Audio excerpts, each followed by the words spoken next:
Hi friends, నా పేరు Venkatesh. Welcome to YouTube channel chill bro updates 2.4. Already నిన్న shooting complete అయింది. ఏమేమి అప్డేట్లు ఉన్నాయో అన్నీ చెప్పేసా. ఈరోజు కామనర్స్ ఎలా సెలెక్ట్ అయ్యారో ఈ వీడియోలో చెప్తా. ఫస్ట్ వచ్చేసి 5 మెంబర్స్ కామనర్స్ అయితే సెలెక్ట్ అయ్యారు. టోటల్ 14 మెంబర్స్తోనే ఇంకా బిగ్ బాస్ సీజన్ 9 రన్ చేస్తారు. ఆ తర్వాత ఇంకా 4 వీక్స్ తర్వాత ఇంకొక 6 మందిని వైల్డ్ కార్డ్ ఎంట్రీగా లేకంటే రాయల్ ఎంట్రీగా హౌస్లోకి పంపిస్తారనమాట. అందులోనే 3 సెలబ్రిటీస్, 3 వచ్చేసి బీబీ అగ్ని పరీక్ష నుంచి ఇలా తీసుకోబోతున్నారు. 4 వీక్స్ తర్వాత అంటే ఒక దసరాకి అలా ఏదన్నా ఈవెంట్ ఉంటే అప్పుడు ప్లాన్ చేస్తారనమాట. ఇంకా కామనర్స్ ఎలా సెలెక్ట్ అయ్యారంటే ఫస్ట్ వచ్చేసి దమ్ము శ్రీజాన్ వచ్చేసి 3 జడ్జెస్లో ఎవరైనా పంపిస్తారు.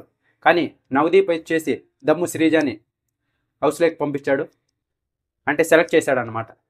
సెకండ్ వచ్చేసి మాస్క్ మ్యాన్ హరీష్ని ఎవరు హౌస్లోకి పంపించారంటే 3 జడ్జెస్లో ఇదైతే చాలా ఇంట్రెస్టింగ్గా ఉంటుంది.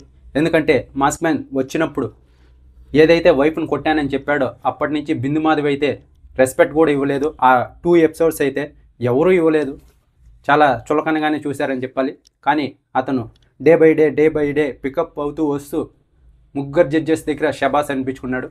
ఇప్పుడైతే బిందు మాధవి అతన్ని హౌస్లోకి పంపించింది. ఫస్ట్లో ఎవరైతే అతనికి మర్యాద ఇవ్వలేదు ఎక్కువగా, ఇప్పుడు ఆమె అతన్ని బిగ్ బాస్ హౌస్లోకి పంపించింది, నువ్వే కరెక్టు అని.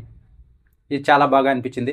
ఇంకా థర్డ్ వచ్చేసి అభిజిత్ ఏం చేస్తున్నాడో తెలియదు, కానీ అభిజిత్ అయితే నాగప్రశాంత్ని లోపలికి పంపించుంటే చాలా బాగుండు అనిపించింది. కానీ ఇక్కడ జడ్జెస్ అలాగే శ్రీముఖి అందరూ కలిపి మర్యాద మనీష్ని హౌస్లోకి పంపించారు. ఈ 3 జడ్జెస్ అయితే వీళ్ళ 3ని పంపించారు. శ్రీజ, మాస్క్ మ్యాన్ హరీష్, మర్యాద మనీష్ వీళ్ళని పంపించారు.